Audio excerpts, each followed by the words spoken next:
If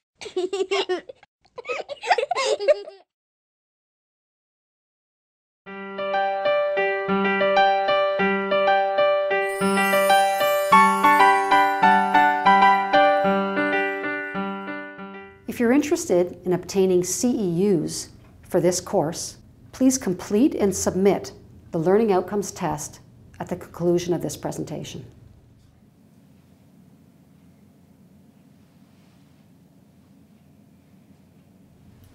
Hello, my name is Dana Cohen. I'm a hearing resource teacher working in the public school system, as well as an auditory-verbal therapist.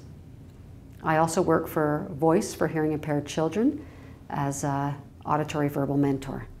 Today's presentation is going to look at auditory-verbal intervention in schools, and hopefully it will shed some light and help people who are in this situation and people who are developing auditory-verbal programs within public school boards. I consider myself quite lucky that over the past 25 years I have been involved with 2 school boards that have had a very ideal service delivery model and has made it very easy to integrate the principles of auditory-verbal practice into my work with deaf and hard of hearing children. In order to facilitate this approach, you would need to have itinerant teachers of deaf and hard of hearing that work within a mainstream environment, some of them being LSLS certified practitioners. You would also have trained teachers of the deaf that would be in partially self-contained classrooms, be it oral or sign supported, having access to educational audiologists and FM technicians, as well as sign language interpreters, access note takers, and educational assistants. As the presentation goes on, I will talk more about some of these other support services within the school system. The philosophy of the boards has been to look at service delivery based on a continuum of service, and it's always based on need and not necessarily audiological profile. Students can have losses ranging from mild to profound. Students can have cochlear implants, hearing aids, bone-anchored hearing aids. They can have bilateral cochlear implants. They can be bimodal, which is one hearing aid, one cochlear implant. We have students with unilateral losses, bilateral losses, students with multiple exceptionalities, and students who are English language learners. English is their second language. In terms of a continuum of service delivery, we're looking at supporting all students. When we look at how we support students, we always look at the specific needs of families and students, and we work collaboratively to determine the needs of these students in the school system. So how do we determine then what would be the needs of the students? In addition to speaking to the parents, we would also do a fair amount of diagnostic assessment. In terms of a continuum of service delivery, I can't state enough the importance of beginning at the preschool level. It's extremely important to facilitate language listening and developmental skills in a home setting. Upon entering the school system, it's important to have itinerant services in place where students are seen in their home school. In the boards where I've been working, students on a continuum of service delivery would either have monitor support or direct resource and/or withdrawal support. Along the continuum of service delivery, having access to a partially self-contained program is also important. Some students just need more than what we're able to deliver through an itinerant program. A partially self-contained class could occur in a home school. In my situation, we have access to student support centers. So these would be centers within a school where students with or without hearing loss can go for extra language or support in math. So that would be one aspect of the continuum. And then we also have deaf and hard of hearing community classes, both in sign and in oral approaches. We call these classes partially self-contained because no matter where they are within a typical hearing school, and kids would be integrated in some situations whenever possible. And finally, we have access to a secondary hearing resource program. And this is really an ideal environment for students at the secondary level to come together and have access to a variety of services, anything from educational assistance in the classroom, learning strategies classes, access to access note takers, sign language interpreters, and teachers of the deaf, all within one school environment. As an auditory-verbal practitioner working as a teacher of the deaf in the public school system, I see my role mesh very closely with the goals of the Ministry of Education. Auditory-verbal practitioners and ministry guidelines talk about the importance of early intervention, the importance of ongoing assessment.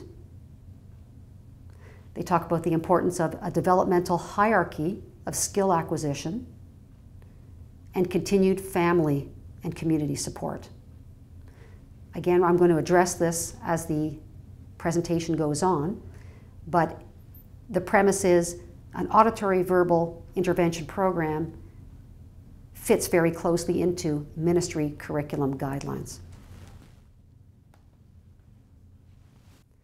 So who are auditory-verbal practitioners, and what is their role within a school setting? Well, for sure, they're listening and spoken language specialists, and they are qualified to assess, set goals, and teach the foundations of language and literacy. For the purpose of this presentation, I'm going to refer to LSLS certified auditory-verbal therapists and auditory-verbal educators as just auditory-verbal practitioners, because it's my understanding that within a school system, they're both delivering a similar program. So the first premise of auditory-verbal practitioners within a school setting would be the importance of hearing technology. Hearing technology forms the foundation of any listening and spoken language program. So again, it's extremely important that the professionals liaise with the audiologists and that they pursue aggressive audiological management. What I mean by aggressive audiological management is the importance of not waiting until there's a problem. It's being right on top of the student's listening skills, and as soon as you think the student is not listening, being in touch with that audiologist as quickly as possible to make sure, if they have a cochlear implant, that they have a proper map, and if they have hearing aids, to make sure that they're programmed appropriately and they have the appropriate equipment to make sure that they're hearing to the best of their ability. Within a school board setting, we're looking at up-to-date technology in hearing aids, cochlear implants, bone-anchored hearing aids, and of course, FM systems. In any auditory-verbal intervention program, assessment is the foundation of how we program and plan, in addition to how we monitor growth, and within a school setting, to promote a proactive approach to learning. It's really important to have both formal and informal measures, and in an ideal situation, to assess twice within the school year. From my point of view, the assessment really drives my program goals, and in a school setting, your IEP goals, which I'll talk more about later. So what is informal assessment? It often involves observing the child in either a school setting or a home setting, talking to the parent or caregiver about their child, discussion with the classroom teacher about what they observe on a regular basis, speaking to community agencies that have been involved with the student, whether it's speech, physical or occupational therapy, or any other supports they've had outside of the school system, and finally conducting a language sample. The foundation of a school-based program using auditory-verbal intervention always involves formal assessment. It's important to note that the formal assessments used in an auditory-verbal practice are tests that are normed on students with typical hearing, typically developing children. Because after all, you are comparing these students to their peers who are in their typical hearing classrooms. Formal assessment always includes measures of audition, speech articulation, receptive and expressive language and vocabulary, concept development, literacy skills, and academic achievement. Usually within a school setting, you would have some support services that would help you with these assessments. I know in my case, often the school will conduct an academic assessment looking at some of the school subject skill areas.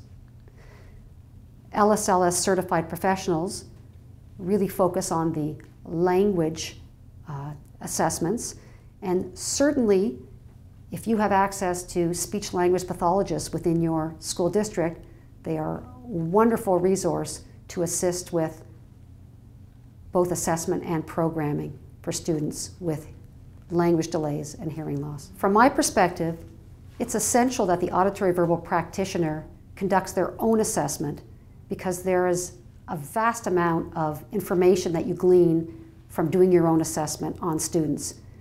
Not just the outcome information, but you learn about the process that the student is going through, and you often see what they need in order to be successful, and that is the key to programming. If you have access to speech and language pathologists within your school jurisdiction, they also serve as a great resource, especially when some of our students with hearing loss present with additional language and speech challenges. LSLS certified AV practitioners undergo extensive training in assessment and reporting, and it's essential to make sure that you have ready access to formal assessments within all of the domains that I just mentioned. Some of my personal favorites that I can't live without are the preschool language scale, which is great for birth to 7 years of age, the test of auditory comprehension of language, which assesses receptive understanding of a variety of language and vocabulary areas,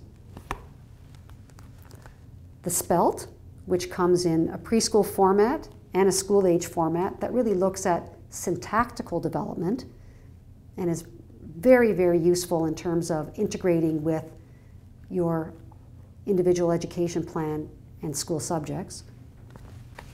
And in terms of speech, looking at the Goldman-Frisco, or one of my other personal favorites is SPAT with Dudesbury the dog. Students all seem to love that assessment. So these are just a few. Please see the handout where I have provided a much more exhaustive list of various assessments within all the different domains.